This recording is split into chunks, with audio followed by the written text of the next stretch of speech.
wabarakatuh.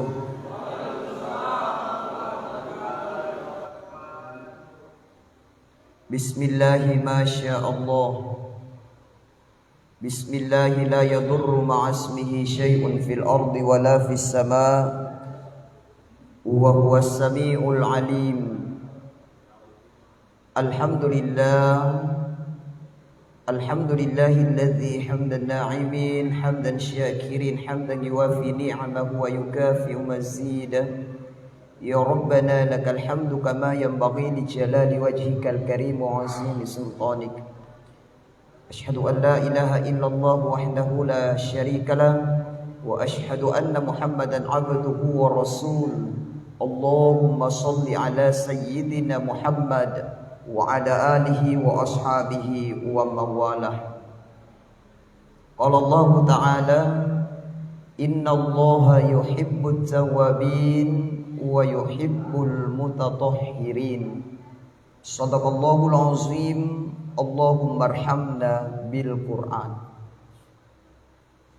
Seluruh para hadirin wal hadirat yang insyaallah dirahmati dan dimuliakan oleh Allah Subhanahu wa taala. Alhamdulillahi rabbil alamin. Kita senantiasa bersyukur kepada Allah Subhanahu wa taala dengan segala nikmat yang Allah berikan kepada kita kesempatan maghrib kali ini, sehingga kita terasa ringan langkah kaki ini menuju kebaikan, menuju ibadah kepada Allah, dan terasa ringan bagi kita untuk duduk dalam majelis ilmu.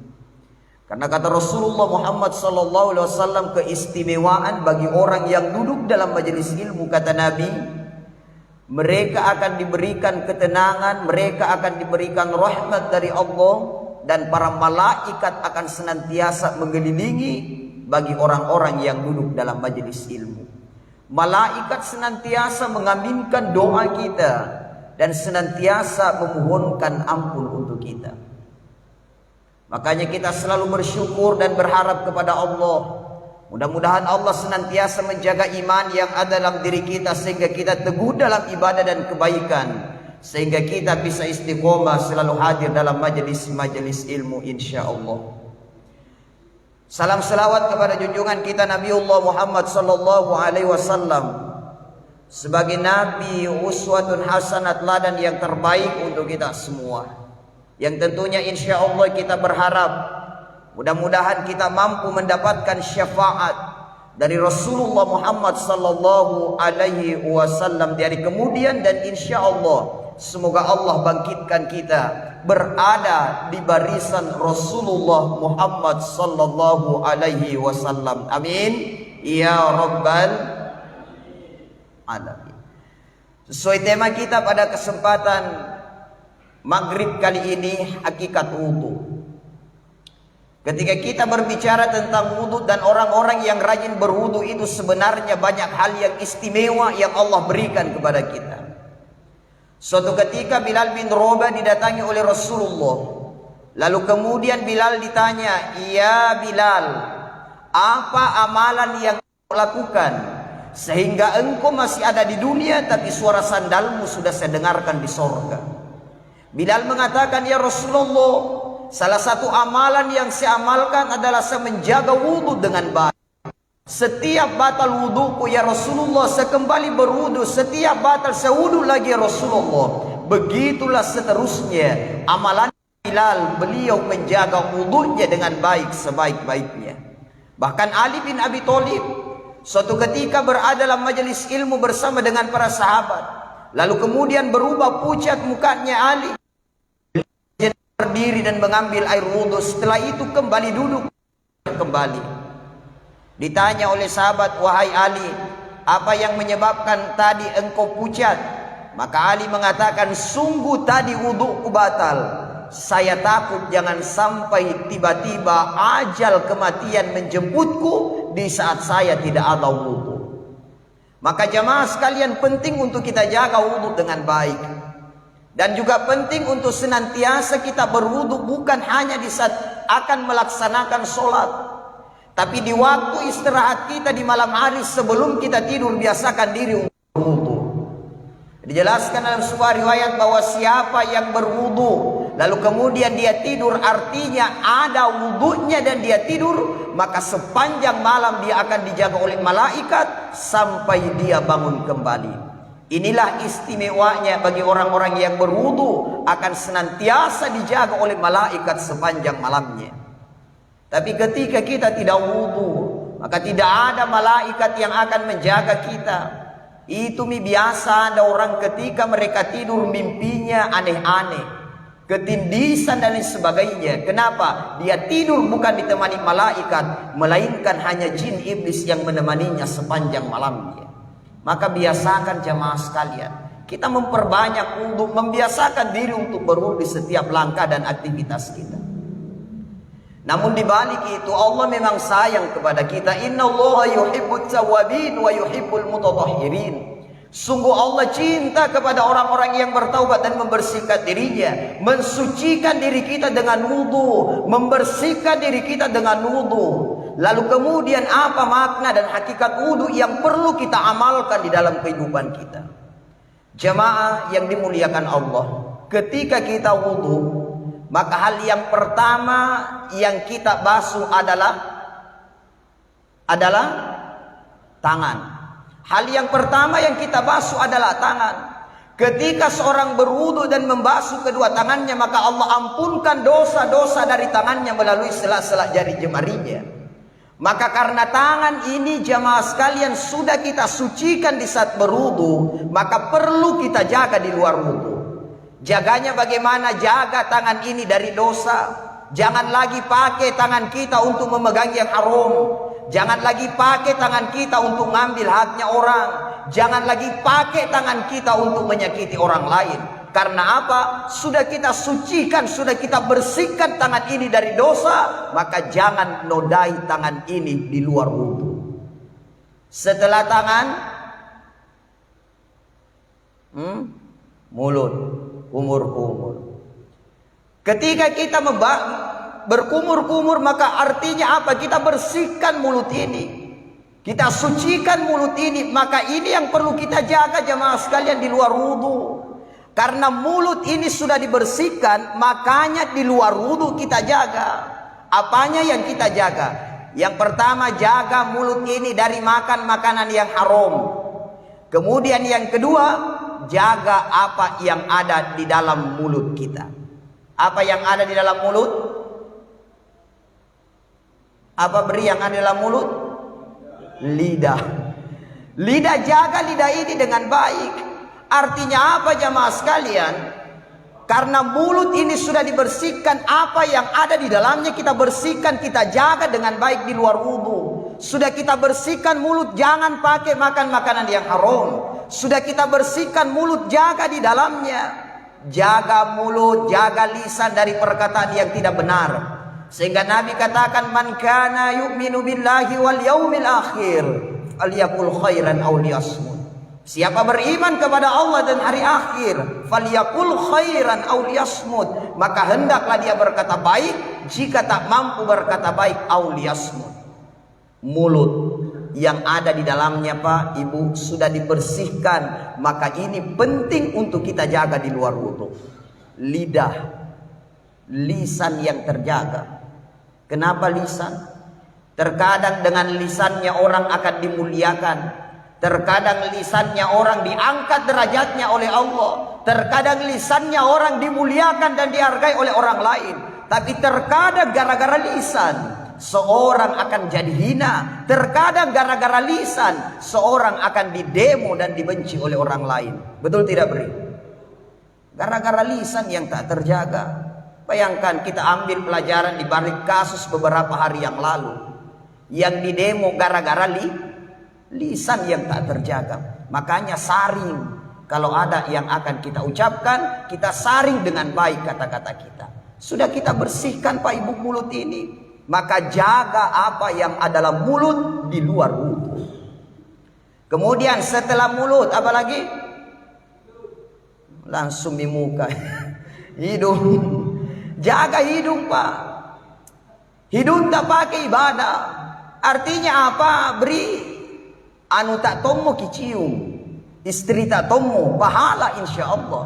Tapi kalau istrinya orang kita cium, kira-kira palu-palu kita dapat. Jaga hidung. Kemudian setelah hidung, muka. Muka kita membasuh muka ini sudah dibersihkan, sudah disucikan, digugurkan dosanya ketika kita wudu. Maka kita jaga apa yang ada di dalam muka kita di luar wudu. Apanya yang kita jaga? Mata. Apa yang ada di muka kita, Pak? Mata. Jaga mata dengan baik sebaik-baiknya. Jaga pandangan kita dengan baik sebaik-baiknya. Ya, kita yang laki-laki jaga pandangan lah. Kebiasa mentongnya ada laki-laki. Ya, kalau cewek seksi dia lihat luar biasa, melemeto matana. Tapi kalau member BMB mungkin tidak ada yang begitu ya. Ada atau tidak? Ada atau tidak? Ada. Normal tidak? Kalau normal biasa aja. Makanya perempuan juga jangan pancing-pancing kita yang laki-laki. Betul tidak? Karena biasa memang perempuan Pak mapancing.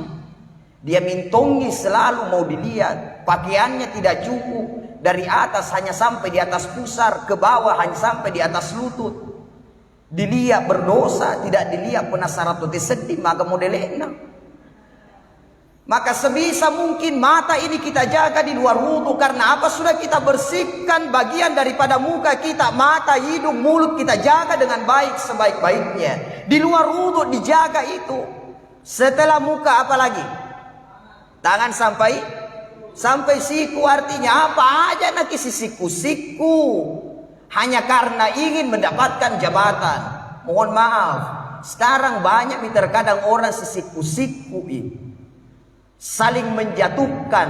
Hanya karena dia ingin berada di posisi yang tertinggi. Sehingga apa? Nasiku padanna rupa tahu. Harus menggulingkan orang untuk meraih ke atas. Ingat jamaah sekalian, untuk berada di puncak bukan harus menjatuhkan orang lain, bukan harus disiku pada rupa tahu, tapi mari kita naik sama-sama menuju kesuksesan bersama. Inilah orang yang baik. Ketika mereka mampu menjaga apa yang sudah mereka bersihkan di dalam wudunya, di luar wudu. Kemudian setelah tangan sampai siku, kepala. Gunakan kepala ini untuk selalu sujud kepada Allah. Rendahkan diri kita di hadapan Allah serendah-rendahnya. Kemudian telinga. Artinya apa? Kita sudah bersihkan ini telinga. Makanya pergunakan telinga mendengarkan kebaikan. Pergunakan telinga dengarkan nasihat-nasihat yang baik. Jangan selalu pasang telinga hanya untuk mendengarkan aib orang lain. Jangan selalu pasang telinga hanya untuk mendengarkan dosa. Jangan kau pasang telinga hanya untuk mendengarkan maksiat dan keburukan orang lain. Tapi pergunakan telinga ini dengan baik. Mendengarkan perkataan-perkataan yang baik. Utamanya kita berada dalam majelis ilmu. Senantiasa gunakan telinga dengan baik. Mendengarkan hal-hal yang baik dan manfaat. Inilah hakikatnya sebenarnya Pak. Kita jaga telinga dengan baik. Hindarkan telinga dari dosa. Ada Nabi bilang orang kalau itu adalah persoalan keburukannya, didengar, tidak usah disampaikan sama orang. Kalau kita tidak bisa hindari untuk tidak dengar, minimal setelah kita dengarkan, jangan sampaikan keburukan itu kepada orang-orang lain yang ada di sekitar kita. Gunakan telinga ini, selalu mendengarkan perkataan-perkataan yang baik. Setelah telinga,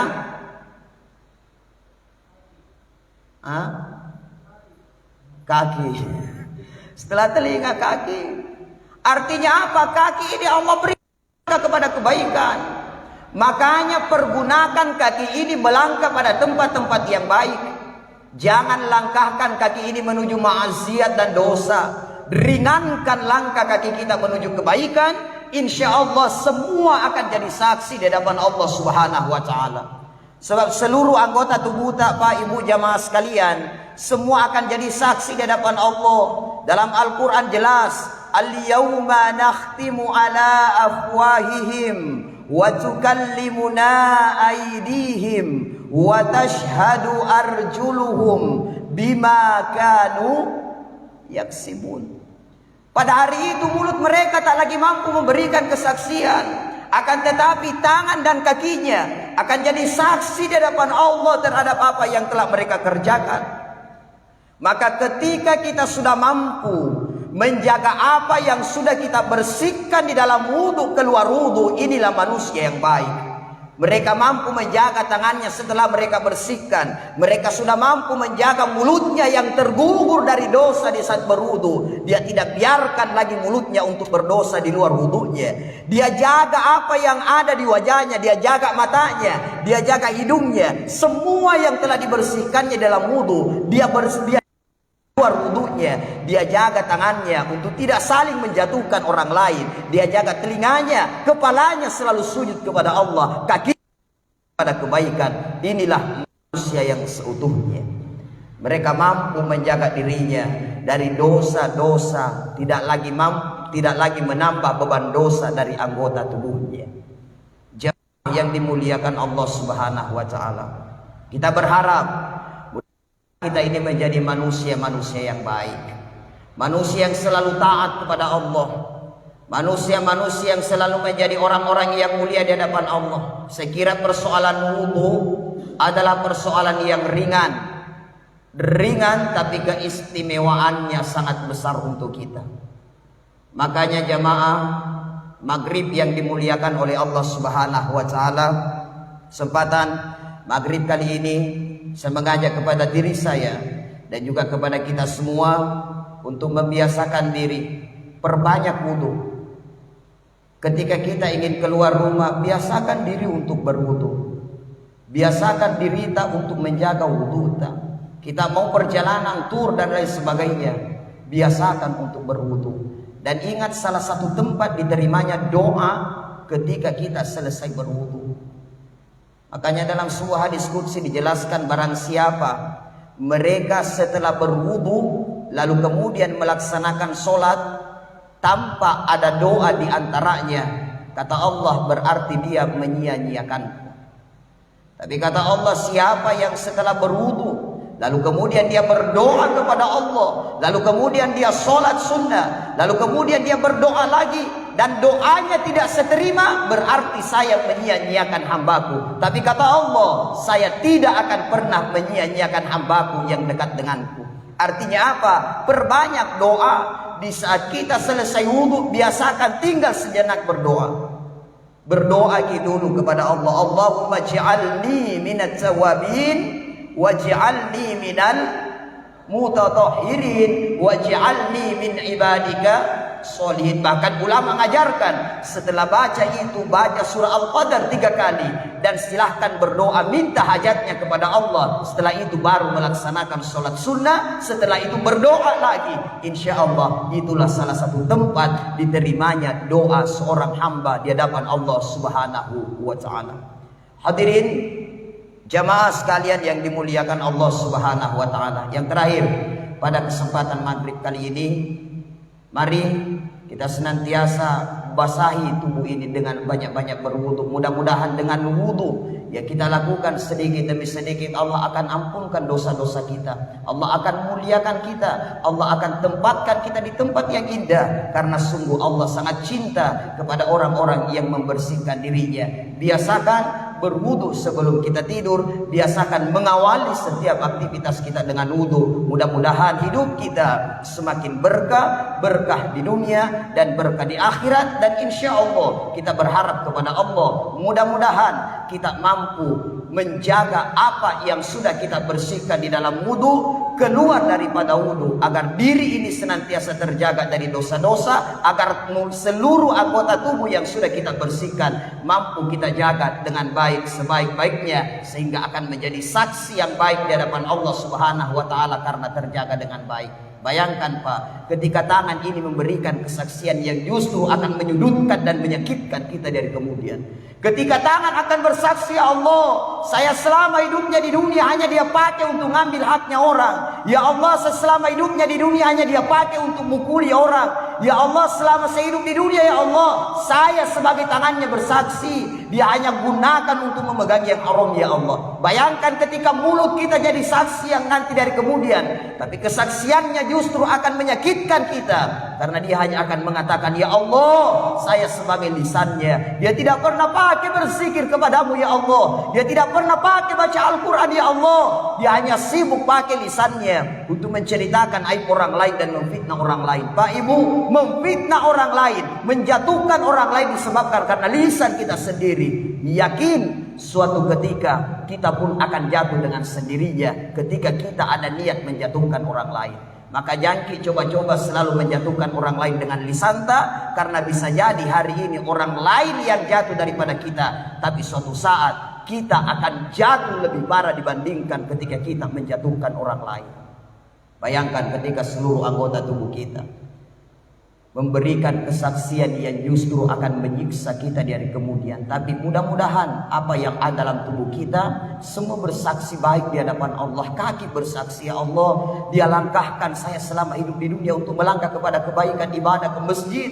Lalu kemudian mereka duduk mendengarkan hal-hal yang baik, ya Allah. Telinga akan menjadi saksi, ya Allah. Mudah, ya Allah, selama hidupnya di dunia saya sebagai telinganya, dia senang pakai dengarkan kebaikan. Meski jaraknya jauh dari rumahnya, tapi dia luangkan waktu, tenaga, harta dan pikirannya untuk datang mendengarkan kebaikan, ya Allah. Kepala akan jadi saksi, ya Allah. Saya sebagai kepalanya jadi saksi di hadapanmu, ya Allah. Dulu Fulan bin Fulan adalah orang yang rajin bersujud kepadamu. Mudah-mudahan seluruh apa yang kita lakukan akan jadi saksi baik di hadapan Allah, sehingga akan menyelamatkan kita di dunia wal akhirah, di dunia dan di akhirat kelak insyaallah. Amin ya rabbal alamin. Demikian, lebih kurangnya mohon dimaafkan, yang benar dari Allah, yang salah dari diri pribadi sendiri dengan segala keterbatasan ilmu yang saya miliki sebagai manusia miskin iman, ilmu dan amal. Wallahul muwaffiq ila aqwamit thoriq. Assalamualaikum warahmatullahi wabarakatuh.